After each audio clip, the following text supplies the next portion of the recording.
So I'm the dad of 4 kids, and like all dads who follow Jesus, I want my kids to follow Jesus. I want them to know God. I want them to love God. I want them to obey God and trust God.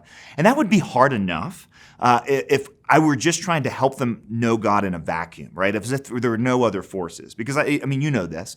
Kids think for themselves. I guess I had some sort of Pollyannish idea as a young dad that I would just tell my kids what to think about God and morality and Christianity, and they naturally just think that way. I learned really early that wasn't the case. I have 3 daughters, and when my oldest daughter was just 3 years old, she was helping my wife tuck her little sister into bed. I was traveling at this particular evening, but my wife told me that Abigail, my oldest daughter, leaned in, looked at her little sister, and said, "God will be with you tonight, Anna. God will be with you," which was super sweet. But then she turned to my wife and said, "Mommy, I told Anna that God would be with her, and the other God will be with me." And I thought, oh no, like, how did my 3-year-old become a polytheist, right? I mean, she thinks for herself. It would be hard enough to help our kids know God if we were just doing it in a vacuum. But as we all know, it's not just helping them know and follow God as independent image bearers of God with their own thinking, with their own feeling. We're doing it in the context of this cultural moment. In other words, we're doing it at a time when there's all kinds of other outside pressures on the process. And all of us who are trying to disciple the next generation feel that. And that's why it's essential that we not only know what God's Word teaches, but we also know what's happening in the culture, what the forces of the world are doing to put pressure on the hearts and minds of the next generation.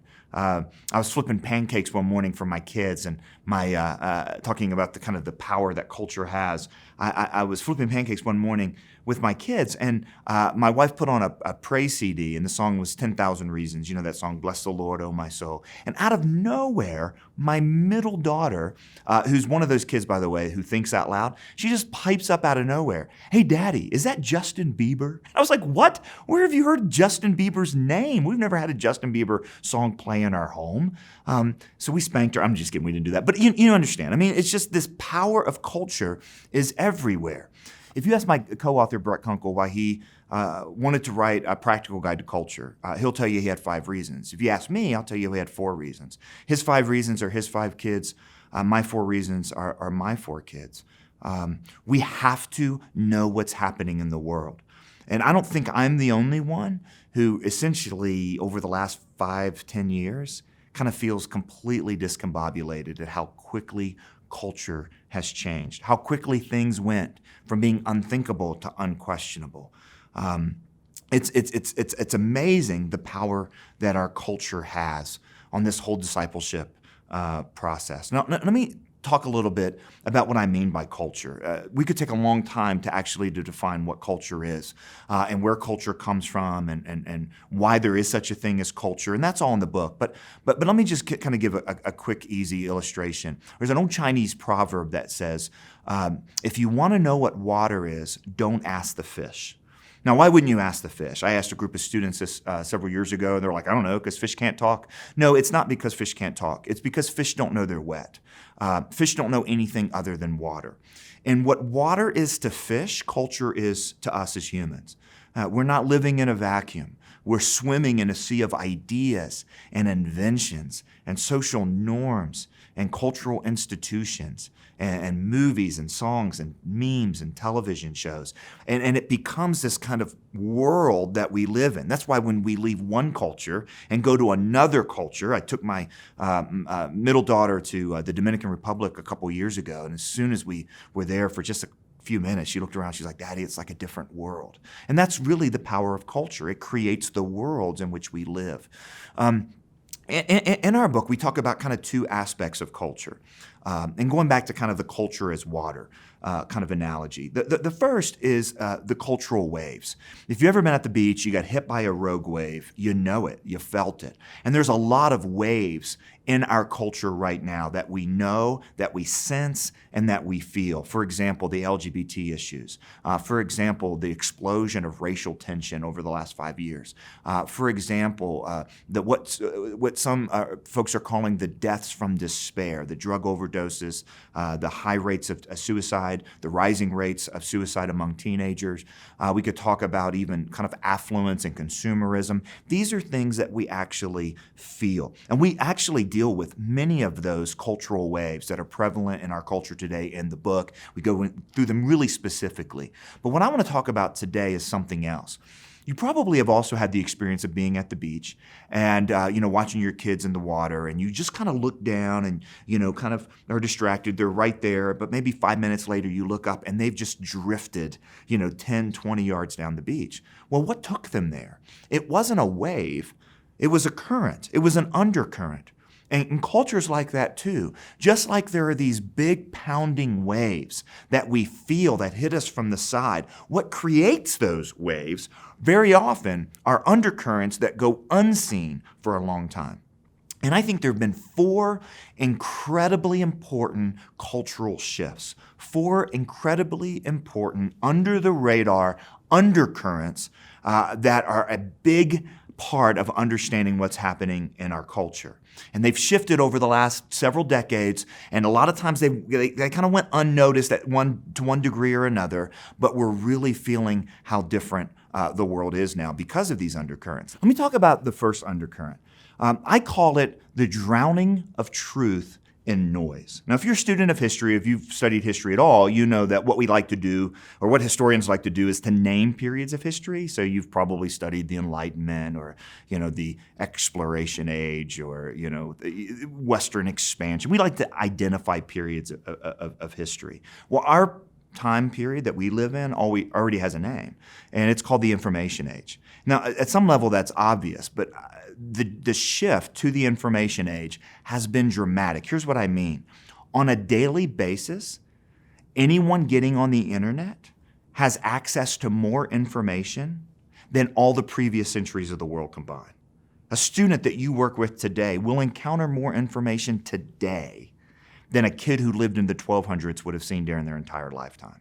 We just live in a time where we are deluged with information. Now, if you're a student of history at all, you can look back, and there's a parallel about how big of a deal this actually is. People talk about the Industrial Revolution, for example. It's the kind of the time period where most of the Western world went from being kind of based in farms to being based in cities. The works went from being based around homes to being based in factories. The move basically from agriculture to industry. And when we study it like it happened overnight, it didn't. It took decades, and it impacted literally every part of society. It impacted church, it impacted family, it impacted commerce, it impacted the economy. I mean, every single people literally lost their lives who tried to resist it. I mean, this is just one of those forces of history that changed what it means to live in the world as we know it. Well, just as significant as that shift from living in kind of an age of agriculture to an age of industry, we're in the middle of that shift now from an age of industry to an age of information. Now, there's a lot of ways this makes a difference. Let me give you the first one. The first way this makes a difference is that the age of information is the age of ideas. Now, what I mean by that is Solomon said that there's nothing new under the sun, and that's certainly true. What's the reality of our age is all that old stuff, all the ideas of human history about right and wrong and truth and God and morality and whatever else have been all repackaged and are constantly being repackaged and are bombarding us literally all the time. So we are not only being bombarded with information, but no information is neutral. Information contains ideas. And so we're being bombarded with ideas, which brings up another aspect of it. The age of competing information becomes the age of competing ideas. That becomes the age of competing authorities.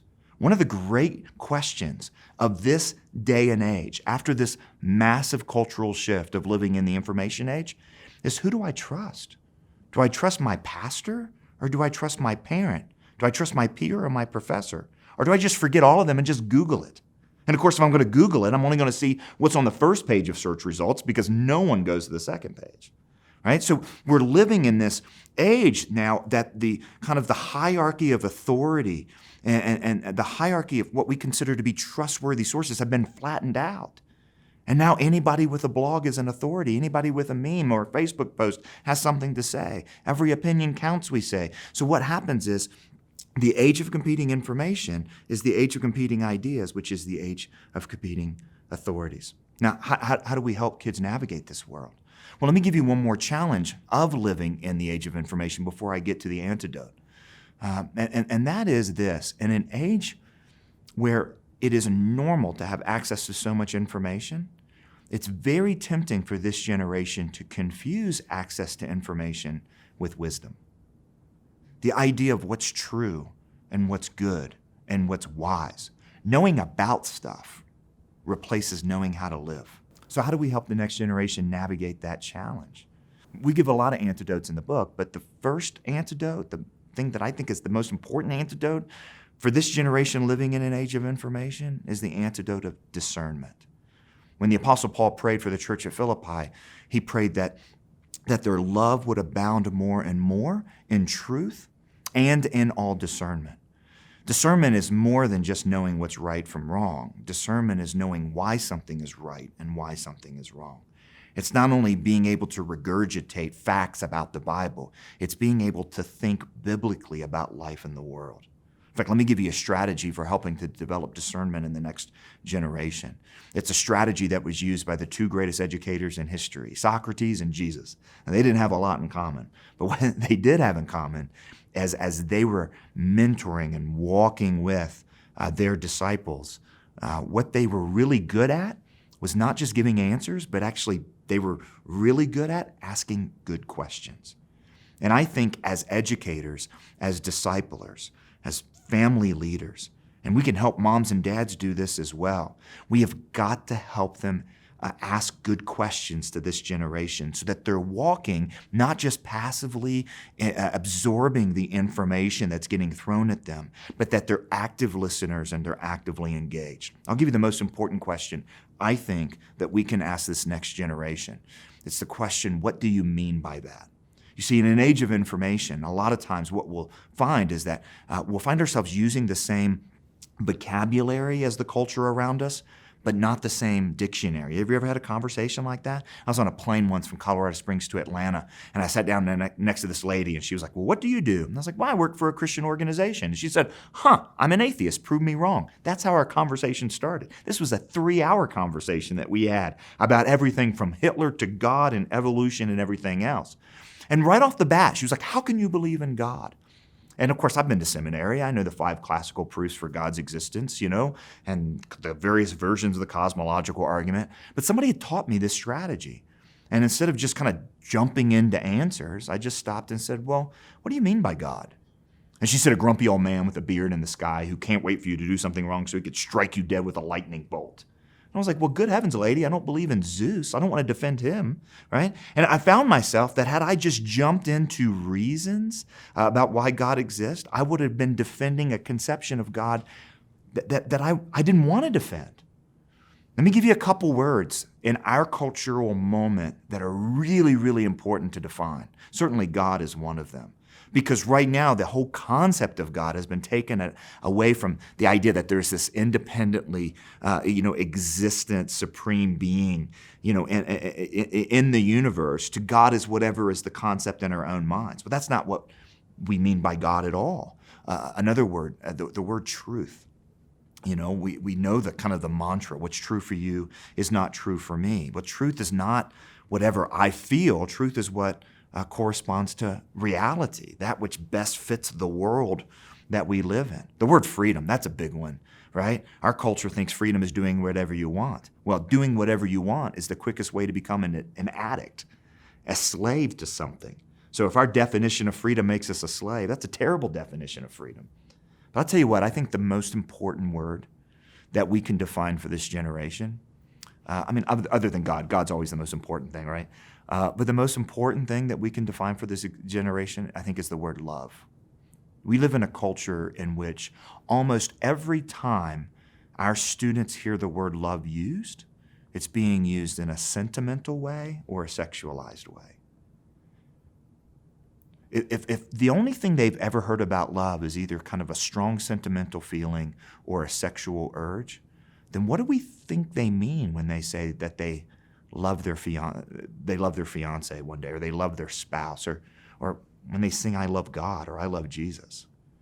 I think one of the most important books written in history, at least for our cultural moment, is C.S. Lewis's book, The Four Loves. Because he talks about how sentimentality and sexuality, at least how we talk about sexuality, that's not even real love to begin with. And the reason this is so important is Jesus said the greatest commandment wasn't to think, it wasn't to believe, it wasn't to trust, it wasn't to do. The greatest commandment was to love. And if we don't even know what love means because we've been bombarded with all of this information and our students have become passive absorbers of this, then how are they going to know how to do the most important thing in the world, which is to love God, and to do the second most important thing in the world, which is to love their neighbor? So that's the first undercurrent. Living in this age of information. It changes how we think, it changes how we know. Let me give you the second undercurrent. The second undercurrent that I think is really important is what MIT psychologist Sherry Turkle called being alone together. Turkle's been writing on how technology is impacting us as people for 3 decades. I mean, all the way back in the 80s. Do you remember what computers were back in the 80s? Right? Ginormous calculators. And back in the 80s, Turkle wrote a book in which she saw where computers were going, and she made a prediction. She said computers wouldn't just be a place where we go do calculations, it would actually be a place where we go live. She predicted that in the 80s. I mean, that was before Al Gore gave us the internet, right? In the 90s, she wrote a second book. Now, this is after chat rooms, but before social media. She said the computer is not just a place where we're going to go live. It's going to be a place where we go explore alternative lives, where we explore alternative identities. Boy, that's more true than ever. Well, I read those 2 books in seminary, and I remember thinking how optimistic she was about these developments. I remember, for example, reading her second book and her saying that she thought it was fantastic that a lonely 65-year-old man could be an 18-year-old woman on the internet if that made him happy. And she thought this was just great. Well, I didn't see any other books from her until 2011. And that's when she wrote her third book. And the title of the third book says it all. It's called Alone Together. And in that book, when I started reading it, first thing I noticed was all the optimism was gone. The optimism of the first 2 books was gone. Now, she still made a prediction. Her prediction in the third book is that we're so used to living online. We're so used to living vicariously through these glowing rectangles. We're so used to having all of our relationships mediated by smart devices and kind of being on the internet that we're at a breaking point. And the breaking point is are we actually going to be able to relate to people, or are we going to choose artificial intelligence as our relation? Now, this is where it kind of gets crazy, the idea of companion robots and sex robots and that sort of thing, unless you're paying attention. Because if you're paying attention, just in the last year, the amount of chatter and the amount of news reports about how influential artificial intelligence is in our lives has just kind of gone through the roof. I mean, think about how much time you spend talking to machines these days. There was a terrific opening monologue on Saturday Night Live a couple months ago where the comedian said, do you know how much time we spend proving to robots that we're not robots? I mean, it's really funny when you think about it. I mean, how many times you're on a website, I'm not a robot. You're talking to a robot while you're doing that. It's just such a common part of life. Now, that's just kind of the extreme level of it. But Turkle says that the most common thing she hears from this generation is, I'd rather text than talk. I'd rather text than talk. And the reason isn't because it's more convenient. The reason is because it's more controlled. It's safer. Employers tell us that this generation doesn't know how to read nonverbal communication. Tell us that this generation doesn't know how to look people in the eye. In other words, we live in a culture in which our cultural realities of technology are actually shifting the way that we do relationships. And this is huge. And the kind of the first undercurrent, it was our ability to find truth. In the second undercurrent, it's our ability to relate to one another. So what's the antidote? If the antidote for living in an age of information is discernment, the antidote for living in a world of kind of constant devices and mediated relationships, and this isn't going to sound all that significant. I had a buddy in Tennessee where I used to live who used to say, hey man, this ain't rocket surgery. And this is kind of what this sounds like to me. This ain't rocket surgery. It's just relationships. It's just getting good at relationships. Can I challenge all of us to spend a lot more time in Proverbs? And here's the reason. Christianity has a great book of wisdom. In fact, most religions have a book of wisdom, but most of these other religions, if you look at their book of wisdom, it's kind of this esoteric nonsense that says stuff without saying stuff. Proverbs is brilliant because it's so practical. Like, don't talk loudly early in the morning. Amen. Amen. That's brilliant, right? Don't marry a cantankerous woman. That's brilliant. Yes, this is all really important stuff. But the other thing that Proverbs talks about over and over and over is the significance of eye contact, of just the countenance, of how much of the soul is revealed in the face. You know, there's just, here's in our cultural moment, a soft answer turns away wrath. One of the epidemics of our society is because we're having so many of our relationships mediated, we feel like we can say whatever we want. When you look somebody in the eye, it's a lot harder to say whatever you want. And Proverbs tells you how to do it. A soft answer turns away wrath. In this particular cultural moment, I mean, that's like gold, right? I mean, that's like a breakthrough that a lot of us have not even remembered or thought through. So relationships are huge. And I would encourage you in your children's ministries and your family ministries as you train mom and dads to work with kids, prioritize eye contact. I know it sounds simple. I get it. But it is one of the most countercultural things you can teach the next generation to do. Well, let me go to a third undercurrent quickly. The third undercurrent I will call perpetual adolescence. Now, what I mean by perpetual adolescence is simply this. I first came across this concept in a book called The Death of the Grown-Up. The opening line of this book was, there was a time literally when there were no teenagers. Now, of course, Diane West, who wrote the book, is not saying that there was ever a time when there was no one teenaged. Just that throughout most of history, being a teenager wasn't a thing. Being a kid was a thing. Being an adult was a thing. And then there was these kind of rites of passage that happened oftentimes in families or communities that took a kid from being a kid to being an adult. But adolescence is quite recent. In fact, Diane West blames it on Chubby Checker.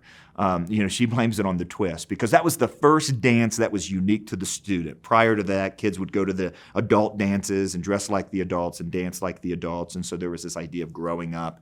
And then Chubby Checker gave the students their own dance. And then there was the automobile revolution, which now, the parents weren't even at the dance. The kids went to their own dances. And then, of course, there was this group of people called advertisers who realized there's a lot of money to be made in this market demographic. And poof, you have this social construct, which is adolescence.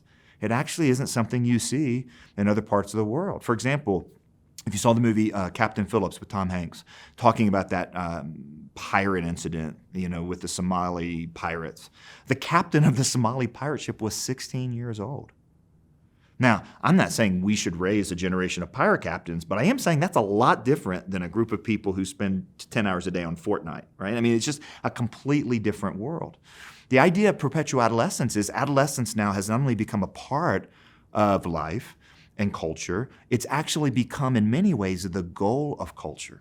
Kids are becoming adolescents earlier and earlier and earlier, and they're leaving it later and later and later. And we actually see an epidemic of parents and so on trying to get back to adolescence.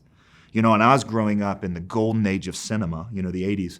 The knuckleheads in the movies were like Ferris Bueller, Marty McFly, teenagers. And then when I went to college, the knuckleheads went to college, right? Chris Farley and Adam Sandler. And who are the knuckleheads today? It's married men and women with kids, right? All the Hangover movies and, Horrible Bosses and, Bad Moms. And in other words, you see in our culture a reflection of this idea of perpetual adolescence. In fact, adolescence is no longer even scientifically considered to be kind of a stage of life between 13 and 18. Most sociologists will put adolescence as the stage of life between 11 and 30. There's a phrase for this. It's called failure to launch. Now, here's my take on this. One of the great, one of the great disappointments of an age of adolescence is that it penalizes younger generations with low expectations. And I think this completely undermines what we see in the scriptures as what God created them for. As I hope we all know, and as I hope we all teach, if all students think Christianity is what we're saved from, or what we're not supposed to do, that's not a worldview or a set of deep convictions that will last, because there's better things on offer out in the culture oftentimes, at least in their own minds. But that's not what Christianity is. I mean, Jesus said, I came that they might have life, and they might have it more abundantly. That was part of this large redemptive narrative that begins with God taking the keys to creation and throwing them to Adam and Eve and saying, now make something of it. The Christian life is big and full and robust. It's beautiful. And if we embrace the low expectations of our culture, then we're setting them up for failure. We're setting them up for a life of perpetual distraction. We're setting them up to become deeply embedded narcissists. We're setting them up to look for solutions to their meaninglessness from substances and that sort of stuff. See, all of this is the undercurrent, the so-called deaths from despair that we see. We talked about those earlier as one of the cultural waves. That's all a reflection of a culture of low expectations. So what's the antidote? If the antidote for the age of information is discernment, and the antidote for living in kind of this technocratic age is authentic relationships, the antidote for low expectations is simple. It's high expectations. It's high expectations. Treat them like humans. Treat them like growing humans. Offer responsibility. Let's not dumb down the Bible lesson as if they can't understand it and if they can't read. Let's challenge them in a way that fits with their God-given dignity as He made them in the image and likeness of God. I think they'll surprise us. I'm convinced by that. Well, let me get to the fourth undercurrent. And if I can say it, I think it might actually be the most dramatic, maybe the most important to understand, to really understand the cultural forces, especially those issues that are, I think, so front and center in our minds and our attention. And of course, that has to do with issues of sexual orientation, gender identity, family, and so on. Those are the ones, those are the cultural waves that we're feeling most acutely. But there's a source for these waves. There's an undercurrent that created these waves that we've got to understand. And I'll call it identity after Christianity. Identity after Christianity. Let me give you the punchline, then I'm going to give you an illustration, and then we'll try to make some sense of it. The punchline is this. It's easy to look at the major cultural changes that we've seen in our world and to think that it has been a moral shift. In other words, things that were once considered wrong are now considered right. Things that were once considered right are now considered wrong. Now, of course, that's observably true. That has happened, right? For better or for worse, there have been moral shifts in our culture. But my point is that the moral shifts are the effect, not the cause. It's the fruit, not the root. Beneath the moral shift, there's been a more fundamental shift, and it's a shift of identity. Or to use a big polysyllabic word, it's a shift of anthropology, what it means to be human. Let me give you an illustration. I know there's no evidence of it at this point in my life, but at one time I was a basketball player, and I played basketball in high school and college, so I still love the game. Several years ago, there was a big story that made national and international headlines. It had to do with Jason Collins. The story came out of an article in Sports Illustrated, cover article in Sports Illustrated that went by the title, I'm Black, I'm Gay, and I'm in the NBA. And in that article, Jason Collins became the first male athlete still active in one of the big U.S. team sports to announce that he was a gay man. It had happened in the WNBA. It had happened as a kind of individual, Greg Louganis and so on, but it hadn't happened in one of the big sports by someone who was still active. And it was a fascinating article. He said that he was a gay man, that he lived a gay lifestyle.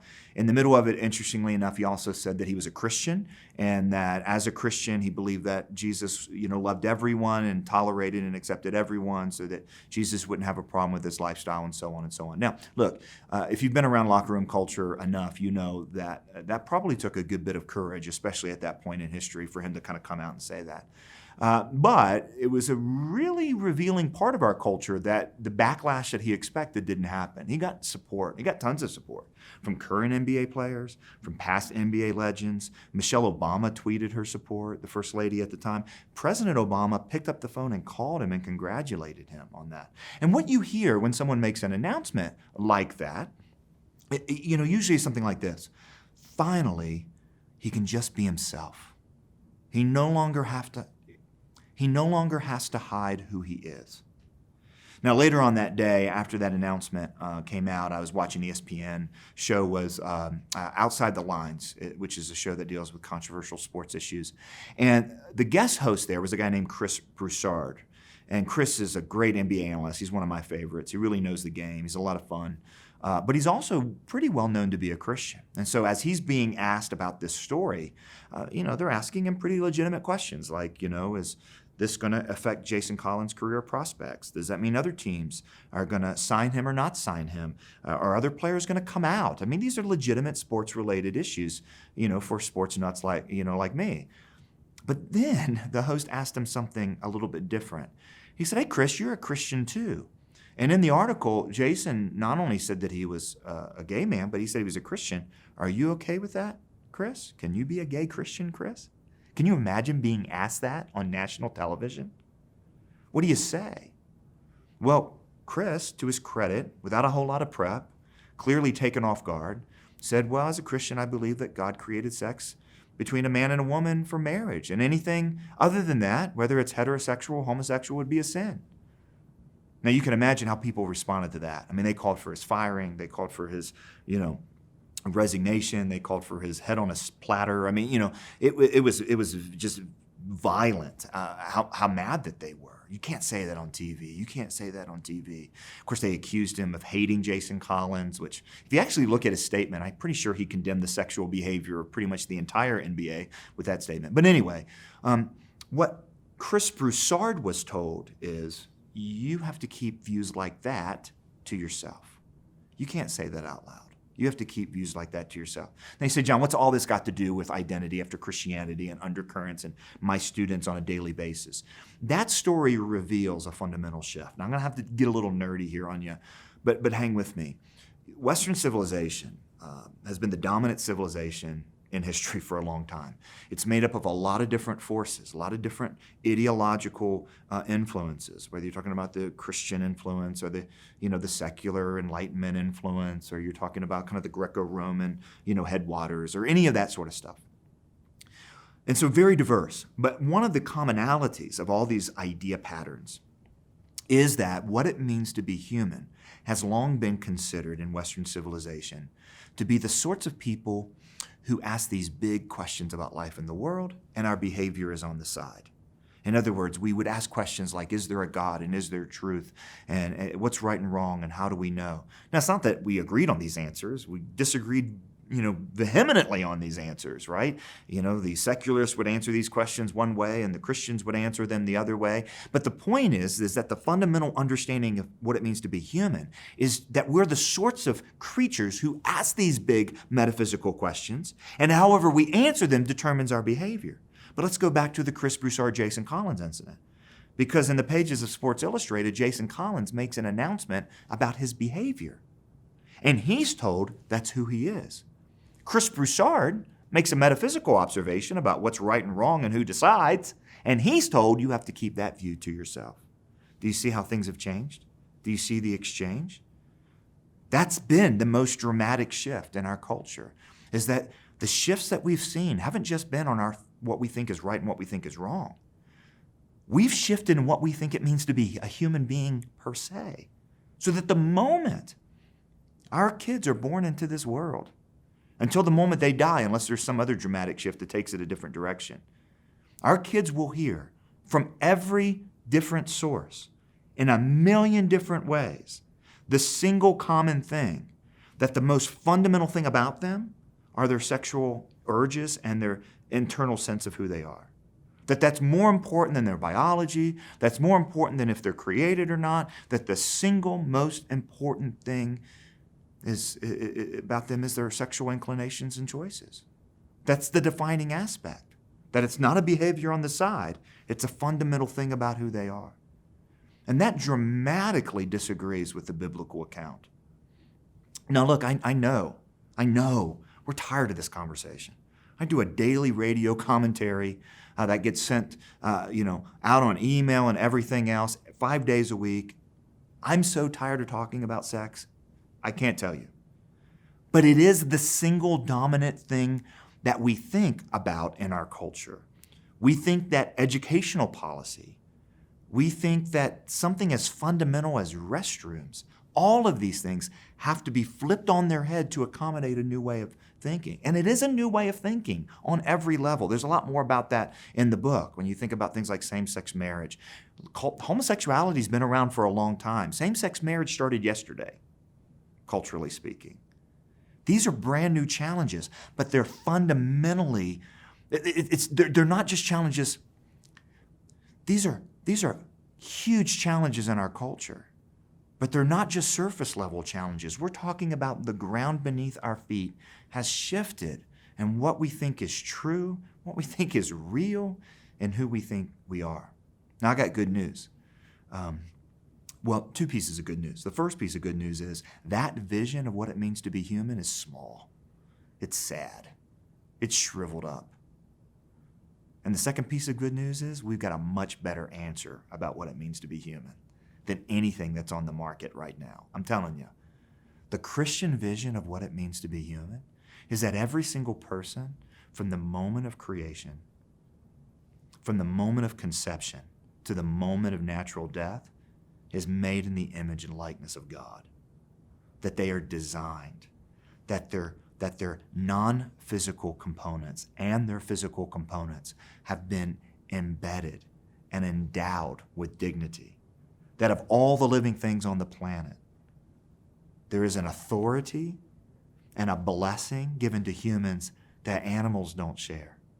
And this is different than what they're going to hear in science class. This is different than what they're going to hear in their sociology classes. This is different than what they're going to get on cartoons and what they're going to hear from messages and culture from, social media postings to commercials or whatever. This is where the church has a wonderful antidote. So this last very significant cultural shift, and by the way, it impacts the church because if we don't know who we are as human, what does it mean to be a Christian? We don't know who we are as human. What does it mean to be saved? Saved from what? Saved to what? And by the way, the biblical narrative doesn't start with we're sinners. It starts with we're made in the image and likeness of God. That's why sin's a big deal. That's why salvation is described in all these rewords like restore, renew, redeem, resurrect, reconcile. We're actually being made new again to what God intended. And so this question of identity is huge. And the antidote is the image of God. Now, quickly, I think we could go from church to church to church. And I'd say, hey, everybody, fill in the blank. Humans are made, and everyone would say, in the image of God. And then I'd say, well, what is the image of God? How is that different than what people think today? What difference will that make in our families? What difference does that make in terms of our work? What difference does that make in terms of leisure and family?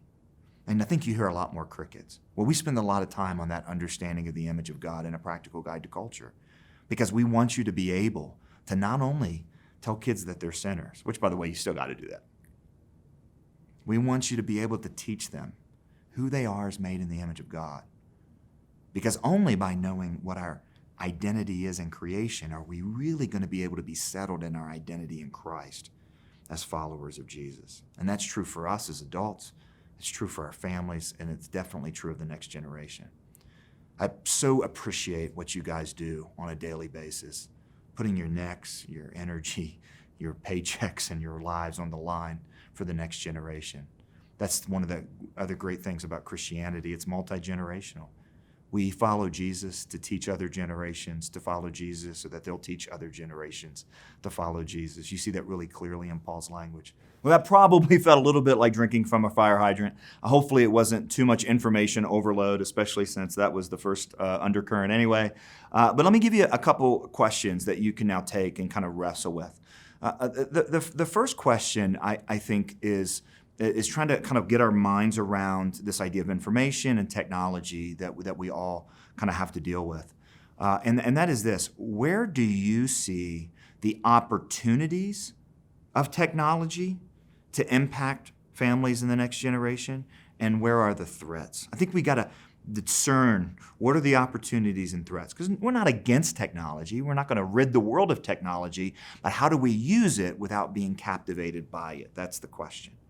The second question really wrestles with that whole idea of high expectations. What expectations do the scriptures put on followers of Jesus? And how would that translate to a younger generation? So if we can clarify what expectations there are for followers of Jesus, Paul talks about this throughout, his epistles. Jesus himself had expectations that he put on those who would follow him. What does that look like to translate that down 10 or 12 years to children? So that's the second question. And then the final question, how do the scriptures describe the purpose of human beings and the identity of human beings? How do the scriptures decide it?